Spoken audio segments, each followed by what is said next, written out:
Por 32 anos, Morris Cerullo tem viajado pelo mundo com a poderosa chamada e unção de Deus em sua vida, proclamando a mensagem de fé, esperança e libertação, pregando a mensagem de salvação e de cura, ensinando a homens e mulheres que Deus quer usá-los para demonstrar que Jesus Cristo está vivo e que Ele é quem disse que era, o Filho do Deus vivo.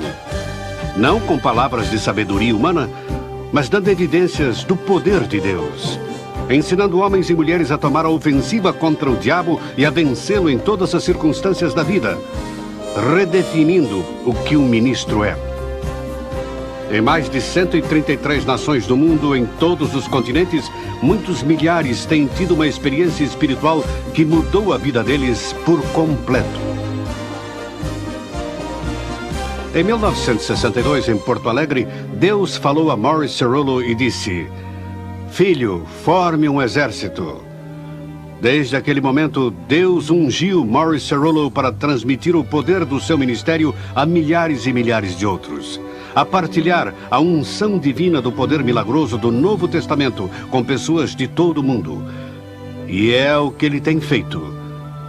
Nas escolas Morris Cerullo de Ministério pelo Vídeo, o termo ministro é definido de acordo com o Novo Testamento. Todo crente se torna ministro ao experimentar uma nova unção, ao lançar mão das chaves do reino e começar a exercitar a sua autoridade através de Jesus Cristo, o Messias. Mais de 450 mil líderes, pastores e leigos em 133 nações já aprenderam que eles também podem realizar as obras de Deus. E agora, este dinâmico e ungido homem de Deus, Morris Cerullo, vem a você de modo muito especial. E se você quer aprender a realizar as obras de Deus, se quer experimentar uma nova unção em sua vida, se quer que Deus o use, a escola Morris Cerullo de Ministério pelo Vídeo é para você. E agora, World Evangelism apresenta a Escola de Ministério pelo Vídeo. Sua vida nunca mais será a mesma. Bem-vindos à escola Morris Cerullo de Ministério pelo Vídeo, uma escola diferente. Que poderosa revelação você recebeu na última reunião, quando aprendeu que todos nós somos ministros. E hoje a revelação vai continuar. Você vai experimentar por si mesmo a resposta à pergunta: que faremos para realizar as obras de Deus? Agora, deem as boas-vindas ao profeta de Deus neste período crítico da história, e seu amigo Morris Cerullo. Deus está nos ensinando que em nossas mãos está o futuro do sucesso da obra de Deus. Digo em nossas mãos porque Deus fez a você e eu uma tríplice promessa. De fato, foi uma profecia dada aqui por Deus logo na primeira reunião, na abertura da escola de ministério. Ele disse 3 coisas a nós e eu espero que você tenha discernimento espiritual para ver 3 coisas vindo a acontecer. Uma, Deus disse que a nossa vida nunca mais seria a mesma. Quantos de vocês estão sentindo a obra do Espírito Santo agindo em vocês? Vocês sabem que sua vida não será a mesma. Amém? 2, ele nos disse que nós vamos saber, antes dessa escola terminar, vamos saber como realizar as obras de Deus. E o futuro êxito do reino de Deus e da obra de nosso Senhor não vai depender só de pastores e não vai depender dessa estrutura convencional da igreja que temos agora. Então, você pode não entender o que Deus quer dizer e qual o sentido quando Ele diz o que acabou de dizer. Mas a prova real de todo profeta de Deus é esta: se o que ele diz vem a acontecer. Quando Deus deu a sua palavra e suas promessas, as pessoas não entenderam, e quando Deus tentou dirigir muitos servos seus em seus passos e em sua vontade e em seu caminho, eles sempre tiveram dificuldade em compreender ou em entender ou em ver o que Deus queria. Mas é quando você obedece fielmente ao que Deus diz que seu plano ganha uma perspectiva perfeita. E você recorda e você diz: ó Senhor, agora eu entendo o que tu estavas falando.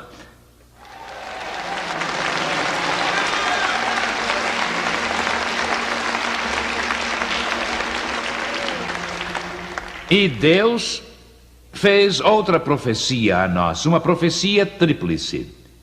E a terceira profecia é esta: que Ele levaria nossa vida a uma manifestação e a ter uma experiência. Nós não vamos ser somente cheios e não vamos ser só cheios de conhecimento e das Escrituras e de doutrina ou de teologia, mas Ele vai de fato tomar as palavras que estão sendo ditas aqui e Ele vai torná-las uma parte tal da nossa vida que dia a dia, passo a passo, poderemos então sentir essa experiência tendo lugar em nós e saberemos que não a recebemos aqui, mas que a recebemos aqui dentro, e podemos então fazer algo sobre ela.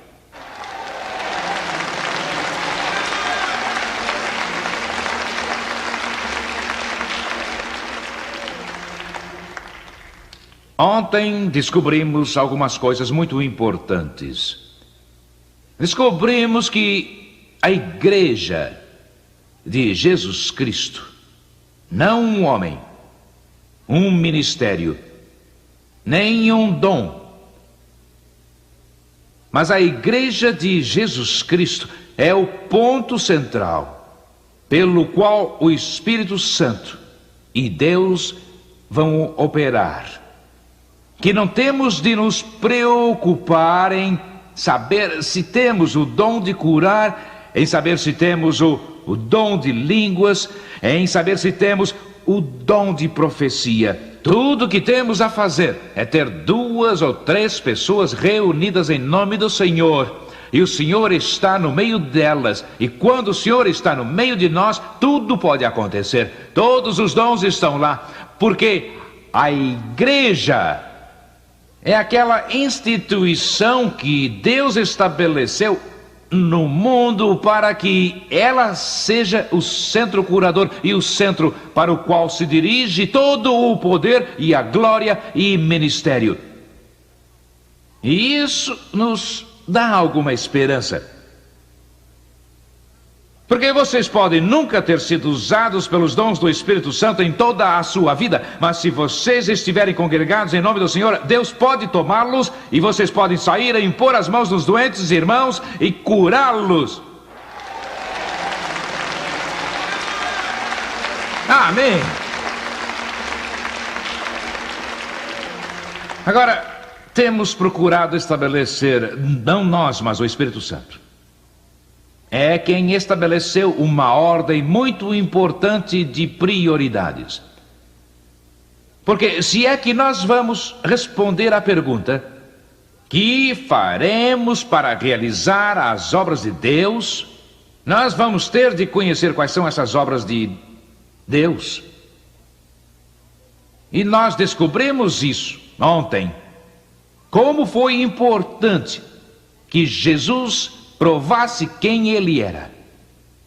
Jesus, oh amado Senhor,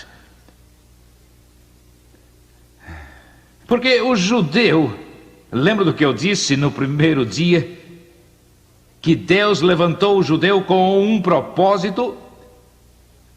Quantos se recordam disso? Vamos, vocês se recordam? De fato? Vocês se recordam? Mesmo?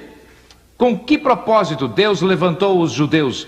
Além de trazer Cristo a este mundo e de usá-los como um meio através do qual o Messias iria aparecer. Alguém me diga. Isso mesmo, mostrar ao mundo que existe somente um Deus. Não era um Deus de barro, madeira ou metal. Não era imagem de escultura, não era o Deus daqueles pagãos que se cortavam e não tinham resposta às suas orações. Mas Deus levantou o judeu como seu povo para mostrar ao mundo todo que ele é o Deus real, o Deus vivo, o único Deus, e que não há outro Deus além dele, e que Jeová é o seu nome.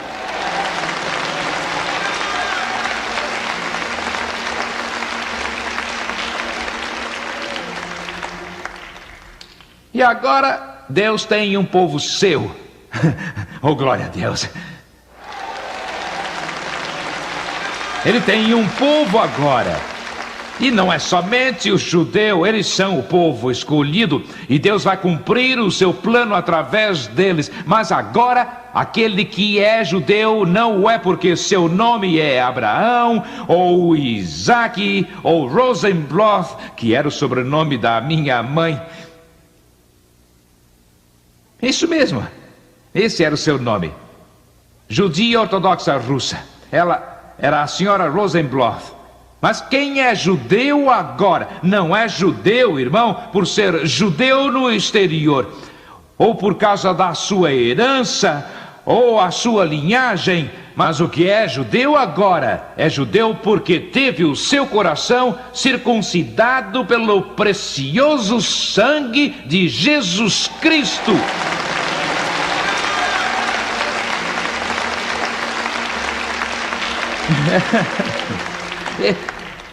E Deus levantou a igreja, que é o seu Israel espiritual, por assim dizer.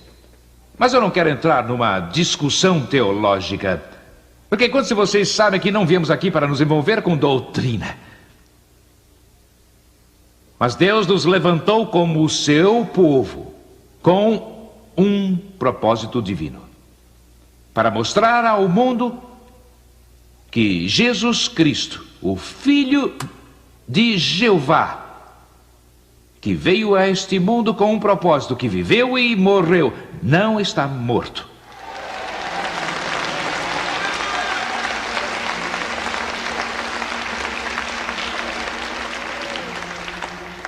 O túmulo não pôde contê-lo, cadeias não o prenderam, barras não o aprisionaram, irmão, mas da sepultura ele saiu, quebrou os grilhões, abriu as portas da prisão. O Espírito do Senhor Deus estava sobre ele.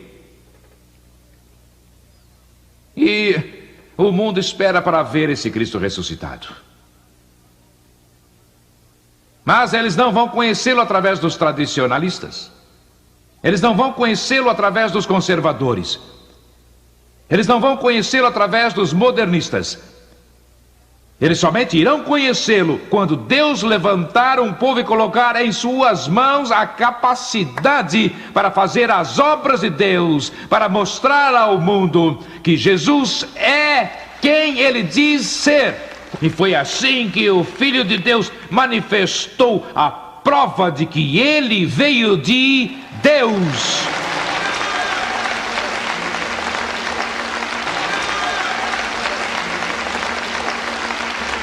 Ele disse: eu nada faço de mim mesmo. Ele disse: a única coisa que eu faço é aquilo que eu vejo o Pai fazer, porque o Filho nada pode fazer de si mesmo, mas o que eu vejo o Pai fazer, isso eu faço, e isso prova que eu não vim por mim mesmo, mas que eu vim do Pai.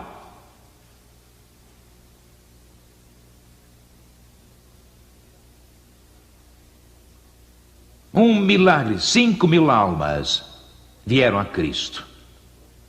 Aprendemos algo muito importante ontem. Aprendemos que não é aquilo que somos. Irmão, se você se mirar no espelho, você vai se voltar e dizer: oh meu Deus. Todos vocês sairão dizendo: como podes tu me usar? Lembra do que eu disse? Gostaria que todos os pastores que assistem a este meu programa, essa escola de ministério, que ouvissem o que eu vou dizer agora.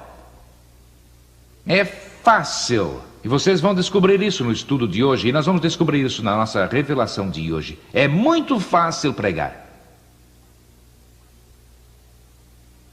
É fácil pregar, mas é muito mais difícil demonstrar o que você prega.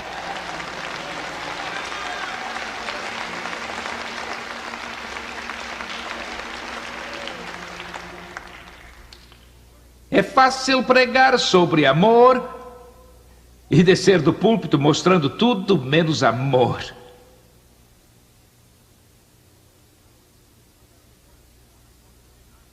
Você não precisa dizer amém, pode dizer ai, mas isso é o que acontece. Temos uma porção de pregadores que não praticam o que eles pregam, e eles vivem duas vidas, uma atrás do púlpito e outra quando saem do púlpito. E isso tem de parar, porque o mundo nunca vai ser alcançado enquanto eles não virem que põem em prática aquilo que prega.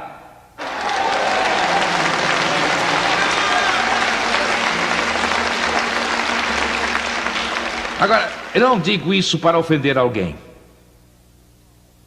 mas eu digo porque já chegou a hora. Temos de tirar a máscara.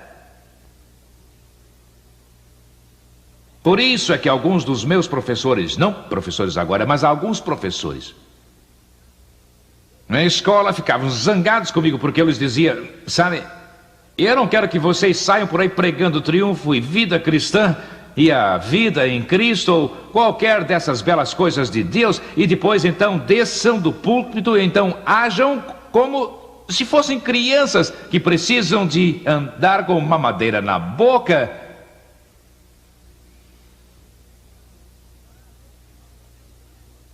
Vamos, irmão, quando eu prego aqui, quando eu desço aqui, fique sabendo, meu irmão, eu não quero estar lá nas alturas, tão cheio de tudo quanto é doutrina, que confunde minha cabeça, irmão, e faz a gente ter arrepios e tudo mais. Eu quero que você saiba disso, que essa coisa é tão real, que quando você descer de lá e você descer de novo à terra, meu filho Davi disse uma coisa que eu gosto muito. Ele disse: papai, sabe, nós devemos ser capazes de viver no nível dos ouvintes, e quando estamos aqui, irmão, no nível dos nossos ouvintes, temos de ser capazes de ter esse relacionamento em que sabemos que é real, irmão, e não uma máscara.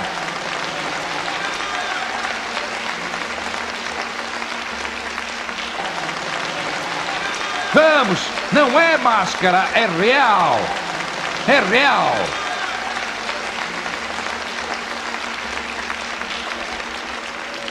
Agora, nós abrimos uma porta ontem e começamos a entrar por ela.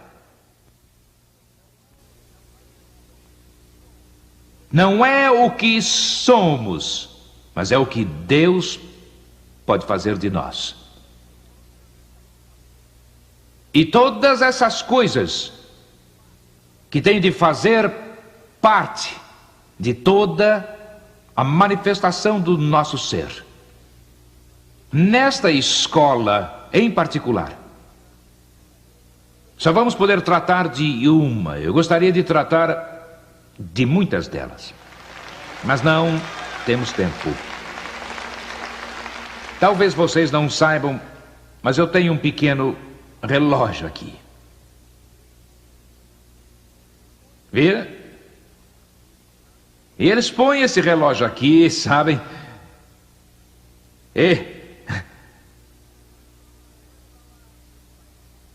Ele não está lá para marcar a hora. Está lá para me dizer quando é a hora de parar.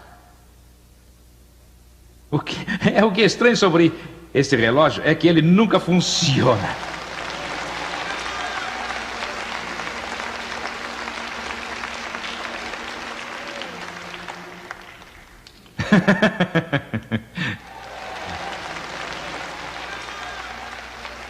Estávamos entrando por uma porta. Começamos a falar sobre a fé ontem,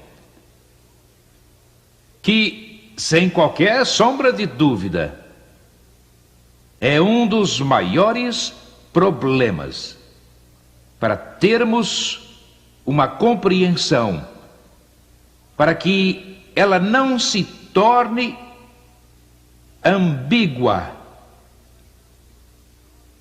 para que ela não se torne líquida, mas tenhamos uma compreensão dela e ela não seja ilusória, mas cheguemos a entendê-la de modo sólido, seguro, e possamos dizer, bem, é isso, sabe? Eu leio jornal às vezes desejaria não ter lido.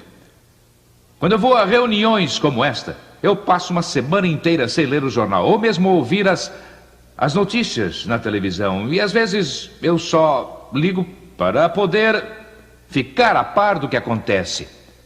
Eu não sei por que eu faço. Talvez por sentir a obrigação de saber o que se passa. Porém, o fato é que, depois de ouvir as notícias ou depois de ler o jornal, estamos mais confusos do que antes.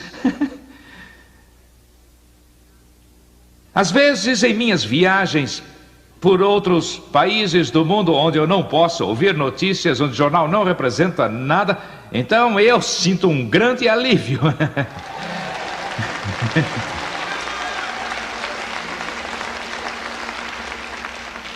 Vocês já ouviram falar sobre um economista? Quantos de vocês ouviram a palavra economista? Sabe, o presidente tem economistas, ele tem muitos deles ao seu redor. E o economista é a pessoa que pode falar pelos dois lados da sua boca ao mesmo tempo. É sim, isso é o que eles nos dizem sobre a economia. Eles dizem, bem, se isso acontecer, é isso que prevemos que será o resultado. Mas se isso não acontecer e esse for o resultado, então aquilo vai se dar. Desse modo, eles estão amparados dos dois lados na questão. Ninguém está dizendo exatamente o que vai acontecer. Você diz, por que, Mauro e Cerulo? Porque eles não sabem. É como se dá com os médicos. Os médicos tentam fazer o melhor que eles podem, mas mesmo o melhor que eles podem fazer é limitado. Agora, eu não sei quanto a vocês, mas eu gosto de segurar alguma coisa que é tão sólida e tão positiva que eu sei que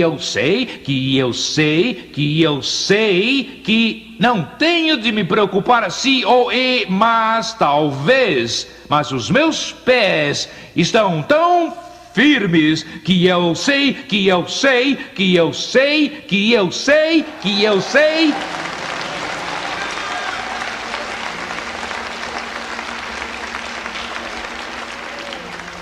Quero dar só um pequeno exemplo aqui.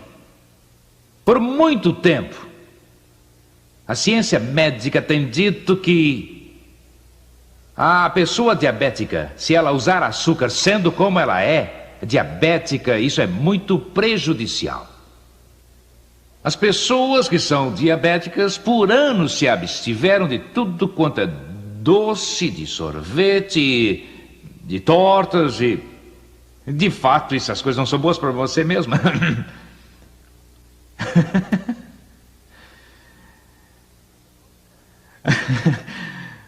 Mas há algumas semanas ou meses saíram com uma declaração que depois desses anos todos nós podemos estar errados. Eu não sei como não houve 1 milhão de processos de toda essa gente que sacrificou bolos e sorvetes e tortas. Eles disseram, agora achamos que se você tomar açúcar, ao menos em pequena quantidade, isso não fará mal a você e realmente não afeta a saúde do diabético. Imaginem depois de todos esses anos.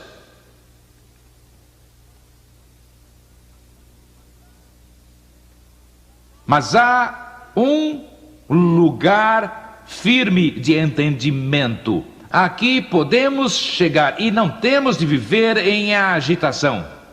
Sabe, é uma coisa estranha e peculiar. Aparece por aí um pregador e ele prega nessa direção. Então, de repente, uma porção de gente é arrastada nessa direção. Então surge outro pregador e ele prega nessa direção e uma porção de gente é levada noutra direção. E eu vejo isso se repetindo sempre e eu digo, Senhor, o que aconteceu que antes as pessoas tinham seus pés tão bem firmados que quando uma doutrina qualquer aparecia, ela não arrastava o povo, e se outra doutrina surgia, ela não os levava, mas eles sabiam em que direção iam o tempo todo. Eles iam numa direção segura e não eram arrastados.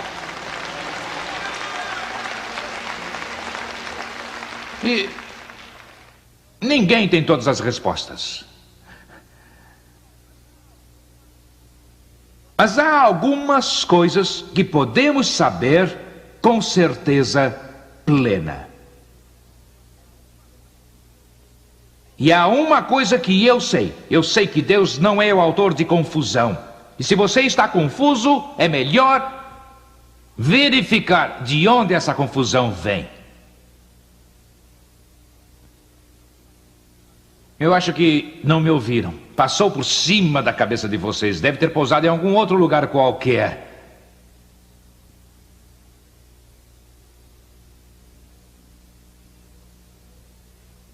Que Deus tire as nuvens de cegueira espiritual dos nossos olhos.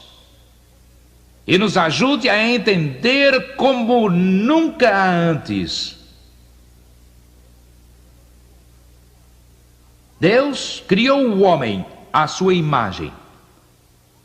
A imagem de Deus no homem é a capacidade que Deus lhe deu para governar e para dominar e para ter autoridade sobre a sua vontade. O homem usou isso para desobedecer a Deus e, como resultado do pecado de Adão, ou desobediência, o pecado entrou no mundo, e a doença entrou no mundo, e a morte entrou no mundo.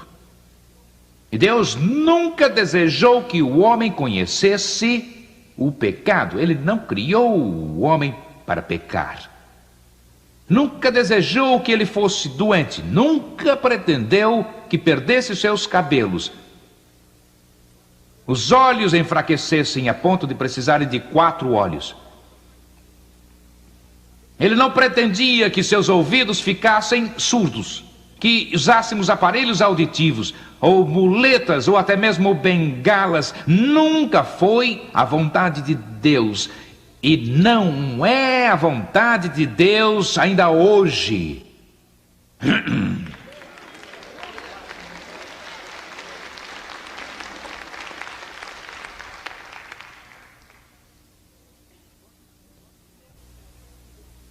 Quando Deus criou o homem, Ele o pôs no jardim do Éden para aproveitar todas as coisas que Deus havia colocado no jardim do Éden. E o homem era um ser espiritual, mas como resultado do pecado e da impiedade, ele herdou uma natureza degenerada e má. É o que a Bíblia diz. O homem é pecador. Primeiro, não por escolha, mas por nascimento. Toda pessoa que nasceu neste mundo, desde o tempo de Adão e Eva e desde o seu ato de desobediência, nasceu moldada em iniquidade. Esta foi a maldição que Deus pôs sobre o mundo pela desobediência do homem. E Deus deu ao homem, quando ele o criou, em primeiro lugar, 5 sentidos: o tato, o paladar, a visão, o ouvido, o olfato. Em lugar nenhum se acha que a manifestação da fé era uma qualidade inerente na pessoa humana. Nunca. É simples. O homem não precisava de fé para crer. Ele andava com Deus, ele falava com Deus, tinha comunhão com Deus, até o momento que a comunhão e o relacionamento foram interrompidos e ele perdeu tanto a comunhão como o relacionamento com Deus. Agora, Deus é um ser sobrenatural, como já vimos ontem. A palavra Deus quer dizer alguém que deve ser adorado por ter capacidade sobrenatural. E a palavra sobrenatural quer dizer aquilo que vai além da lei ou do poder da natureza. Agora, olhe para isto. Veja isto. Veja isso de novo. Mais uma vez. O que é isso, Maurício Cerulo? Esta é a lei da natureza. Chama-se gravidade. Não se pode quebrar essa lei. Se você quebrar, você paga o preço. Se eu fosse saltar dessa plataforma, quantos aqui sabem que eu não iria andar pelo ar? Quantos aqui sabem que se eu saltar desta plataforma, eu vou direto para o chão? Quanto mais alto, maior o risco que eu tenho de quebrar o meu pescoço.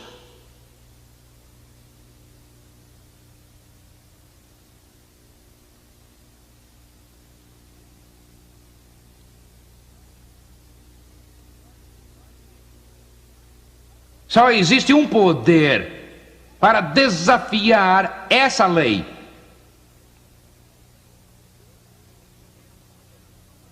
E esse é um poder sobrenatural. Se eu andar aqui e começar a andar pelo ar, quantos de vocês sabem que teria que demonstrar capacidade sobrenatural?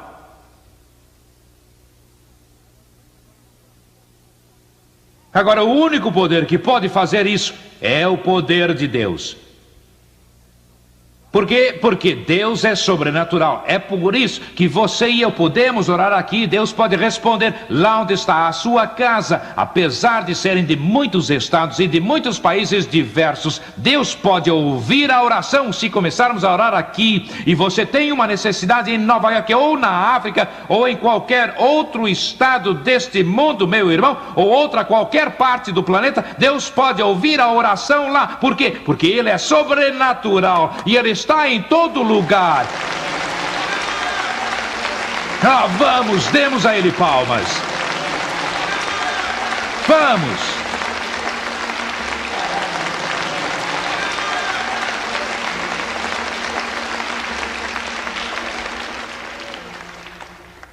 Se o relacionamento do homem com Deus se quebrou e Deus é sobrenatural, o homem então não pode sozinho ir a Deus ou então comungar com Ele.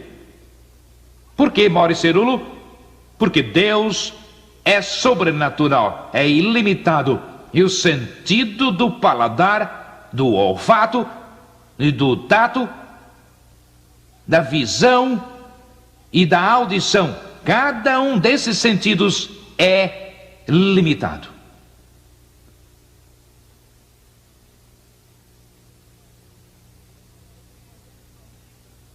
Porque você só vê um tanto.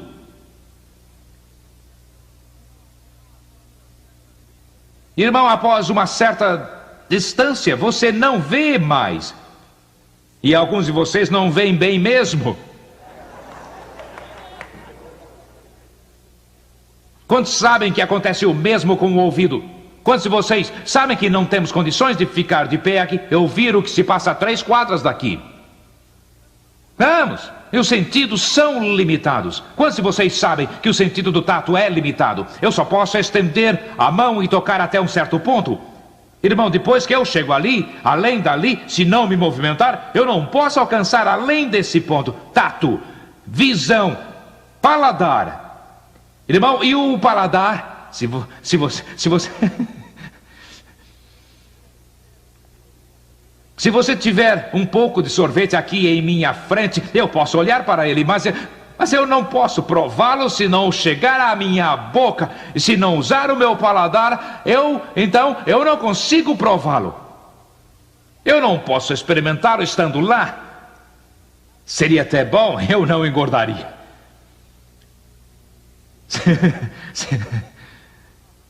Eu seria sempre bem magro. Porque sorvete é o meu fraco. Tato, paladar, visão, olfato, a mesma coisa aqui. São todos sentidos limitados. Mas Deus não tem limites. E quando nascemos de novo e entramos em relacionamento com Deus, nós não usamos mais os sentidos naturais para comungar, ter comunhão, andar. Nós recebemos um novo sentido que toma esses sentidos e faz com que se limitem só ao terreno natural. Mas dissemos que o homem vive em 2 esferas. Ele vive no mundo natural e ele vive no mundo espiritual. Continuamos a usá-los no mundo natural, mas não continuamos a usá-los no mundo espiritual.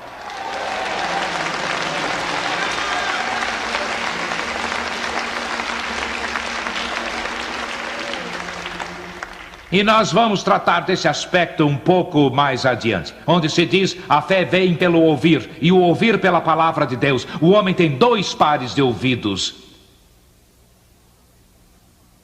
E quando a Bíblia fala a respeito da fé vir pelo ouvir e o ouvir pela palavra de Deus, não está falando de ouvir com os ouvidos naturais, as palavras que nos são ditas. Está falando que aquele que tem ouvidos para ouvir, ouça o que o Espírito de Deus está dizendo, que vai além do ouvido natural e entra no Espírito, em nosso Espírito, nos ouvidos espirituais, onde você tem um relacionamento na manifestação sobrenatural, de um andar sobrenatural com um Deus sobrenatural.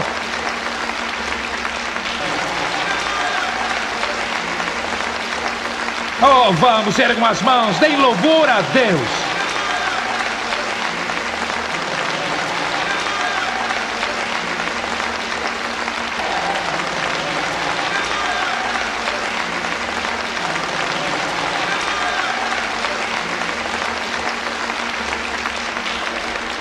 Por isso é que Efésios 2, 8 e 9 são tão importantes de entendermos quando nascemos de novo.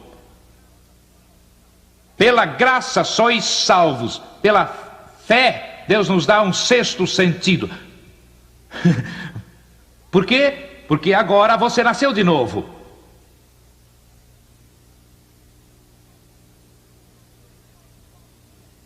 Você lembra o que Paulo diz? Que a vida que eu vivo agora, diz ele, eu não vivo segundo a carne.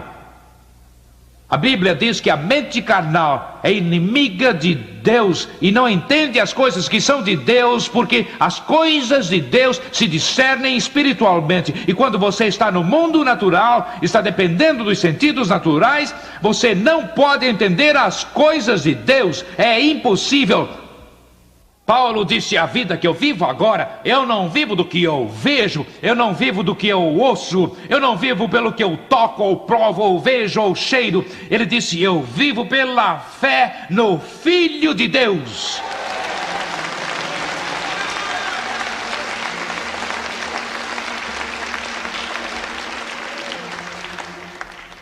Por muito tempo, muitas das suas experiências têm sido deste modo. É exatamente como na vida espiritual.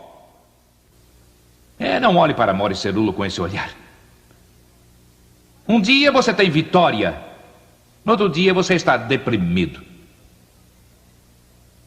Chega alguém e diz: veja só, o que se passa, irmã? Blá, blá, blá, blá, blá, blá.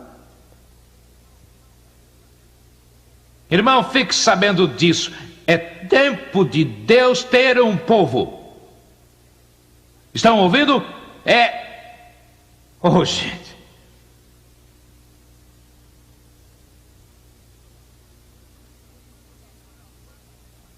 Porque quando a manifestação dos frutos do Espírito está em sua vida, não deixe ninguém enganá-lo. Eles não têm de flutuar.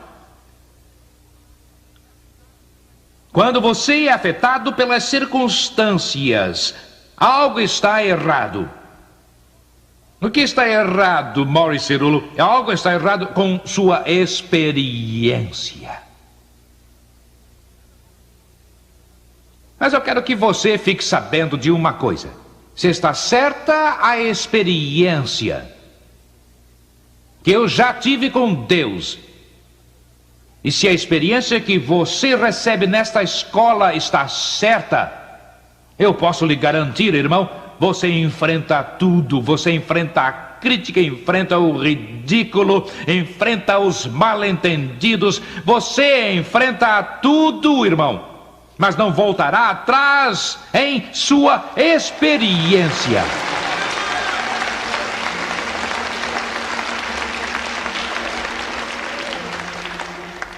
Do que você acha que Paulo estava falando? Irmão, quando ele foi açoitado, quando naufragou, quando ele foi apedrejado e quando ele tinha fome, você o ouviu indo por aí se lamuriando e clamando a Deus? Oh Deus, veja todas as coisas que eu fiz por ti e agora eu estou com fome. Você pode vê-lo, irmão, quando eles o jogaram na prisão.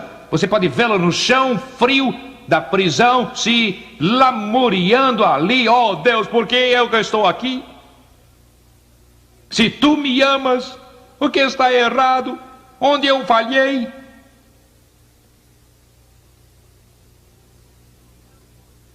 Você diz: por que não, Maurice Cerullo? Eu vou dizer por quê. Porque ele teve uma experiência, irmão. Quando esteve lá no deserto, ele experimentou a glória de Deus, irmão. E se era preciso um naufrágio, e se era necessário a nudez, se era necessário a pobreza, e era preciso que ele perdesse tudo, ele não ia se preocupar, ele prosseguia para o alvo, pelo prêmio da suprema vocação de Deus em Cristo Jesus.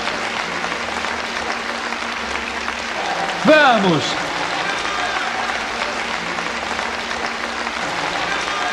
Deus está buscando soldados, não bebês.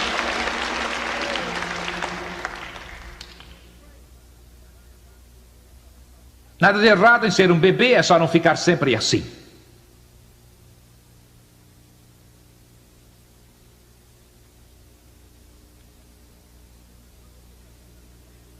Quando você veio até o pé da cruz, existiam muitas coisas que você não possuía. Você não possuía amor, você não possuía alegria, você não possuía paz. Eu não vou falar sobre isso porque eu não tenho bastante tempo neste estudo. Mas agora temos amor. Agora temos alegria. Agora temos paz. E onde você conseguiu? Oh, não foi você. Você gostou do que certas pessoas estão pregando e ensinando. Você procurou a Bíblia, você decorou versículos sobre amor. E então disse, bem, agora, Senhor, eu tenho sido a pior pessoa do mundo. É difícil para mim amar as pessoas, mas agora eu as amo, eu as amo, eu as amo. Hã? Eu tenho paz, eu tenho paz, eu tenho paz.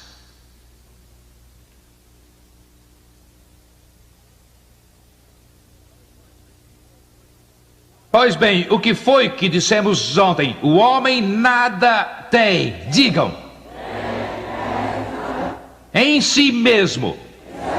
Senão o que ele recebe? Do alto.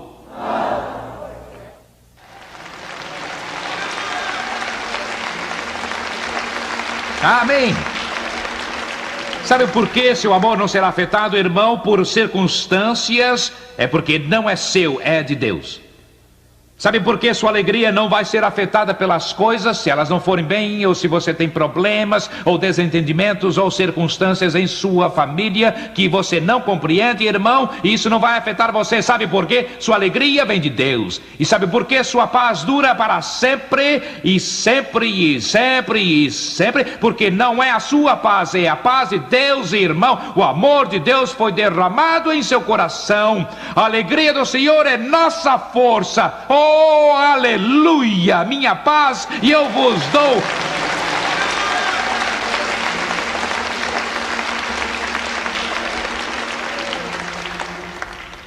Nós nada temos. Estamos falidos antes de chegar à cruz.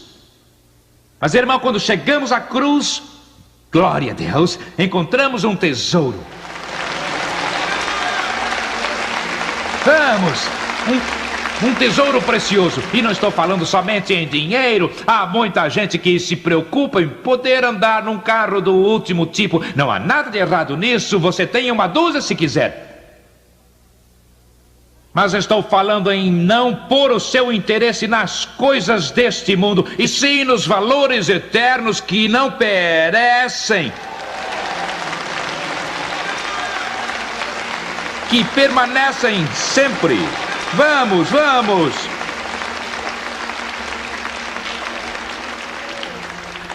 Por isso é que essas coisas não falham. Por isso elas são firmes, irmão. Oh, glória a Deus. A alegria não é maior um dia e menor no outro, e os sentimentos não é que nos controlam mais. E todas essas coisas permanecem firmes e seguras. Por isso Paulo disse, essas coisas não me abalam. Ele disse, em tudo isso sou mais que vencedor. Ele disse, sou mais que vencedor. Posso vencer as circunstâncias, posso vencer os desentendimentos. Quase todos a quem Paulo pregava se voltavam contra ele. Eu creio que você nunca ouviu isso. Talvez vocês não estejam em situação tão ruim. Quase toda a igreja e muitos do que ele orientou tiveram desentendimento com ele. Eles não o compreendiam. Mas, irmão, isso não impedia que ele os amasse.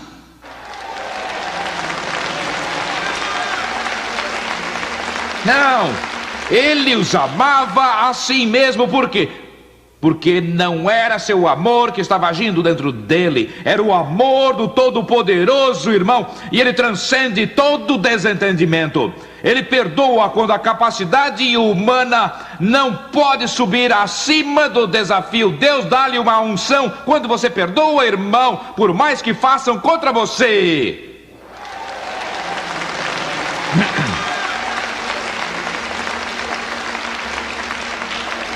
Mas se você não pode criar e se não pode manufaturar por esforço mental e mesmo por memorização, amor, alegria, paz, que são essas coisas? Eles são os frutos do Espírito. Eles são os dons de Deus dados através de Jesus Cristo. Não podemos fabricá-los. Você faz esforço para ser amável.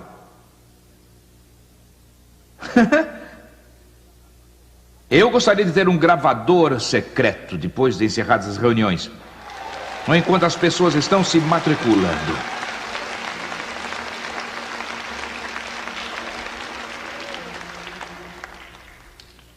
Ou vocês acham que isso não valeu a pena?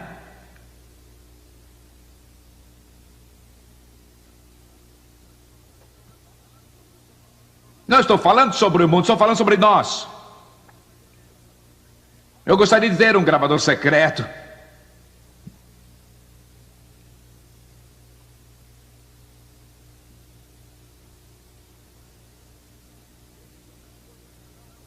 E essas coisas não falham. Agora eu quero fazer uma pergunta rápida.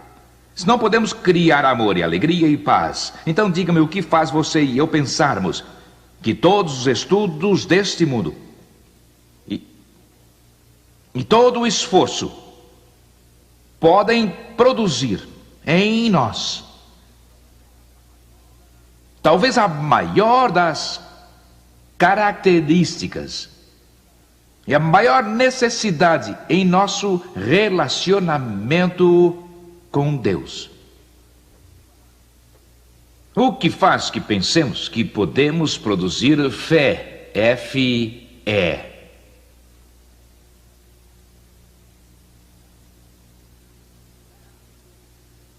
Grave no seu espírito. A fé não é uma força normal em nós. Não. A fé é como o amor. O que nós temos como uma força natural é o poder para crer por nossa vontade, o que é bastante diferente da fé. Podemos na mente, podemos no espírito, podemos com determinação ser uma pessoa positiva, mas não estou falando disso. Estou falando de um relacionamento com o Deus sobrenatural que abre a arena do céu para nós e nos dá a capacidade para participar com Jesus Cristo, como herdeiros com Ele e a andar em lugares celestes.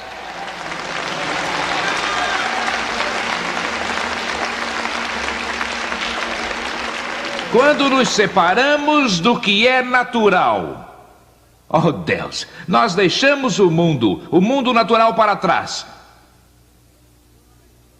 E estamos lá, irmão, andando com Cristo, em nossa herança, quando fomos feitos filhos de Deus, aleluia! E fomos feitos co-herdeiros com Jesus Cristo. Do que? De todas as glórias nos lugares celestiais. E tudo que Deus tem preparado, irmão, desde o princípio para a manifestação da sua igreja. Ele colocou tudo isso à nossa disposição. Não há nada que Deus vai manter escondido de nós. Essas riquezas que Ele guardou entesouradas como segredo até a plenitude do tempo. E a plenitude do tempo veio quando Jesus Cristo, Filho de Deus, se manifestou na carne neste mundo aqui, nesse momento, irmão. Deus deu a você e eu a capacidade de andar nos lugares celestiais para participar da herança celestial e não mais ser limitado ao natural.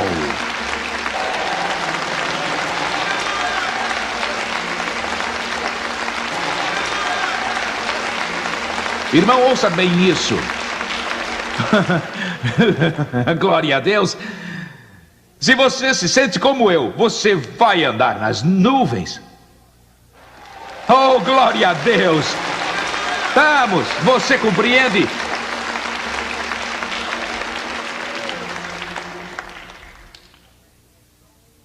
A fé é dom de Deus para a sua nova criação.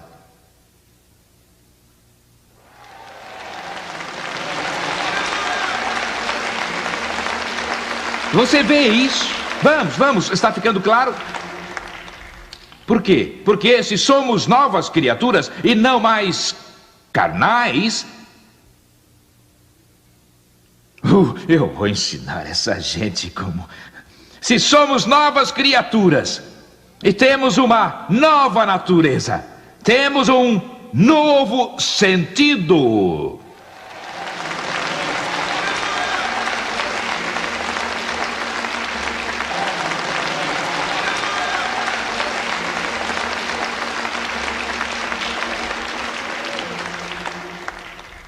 E fiquem sabendo que o diabo vai sentir que levou um direto no queixo. Vamos, digam ao diabo que fique do seu lado da linha.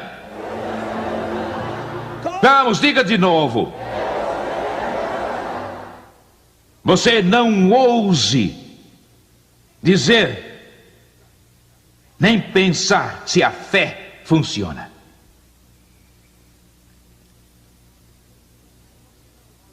Você diz, por que não, Maurice Lulu? Porque eu vou lhe dizer uma coisa, sem dúvida alguma. Eu sou responsável diante de Deus por isso. A fé nunca falha.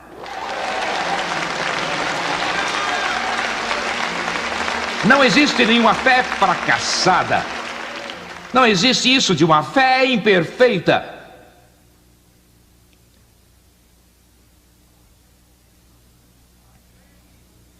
A fé nunca falha, e não há isso de fé real ou de fé irreal. Irmão, se você tem fé, ela é real. É isso. Não existe isso de uma fé irreal.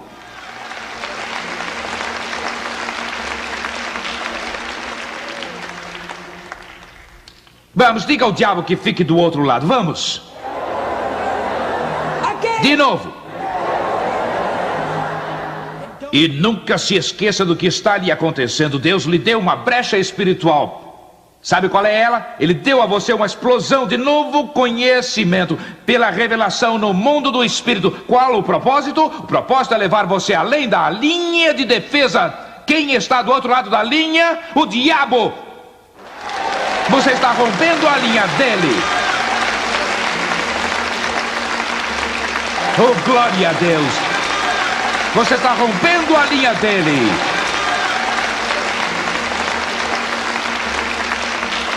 Você está rompendo a linha dele.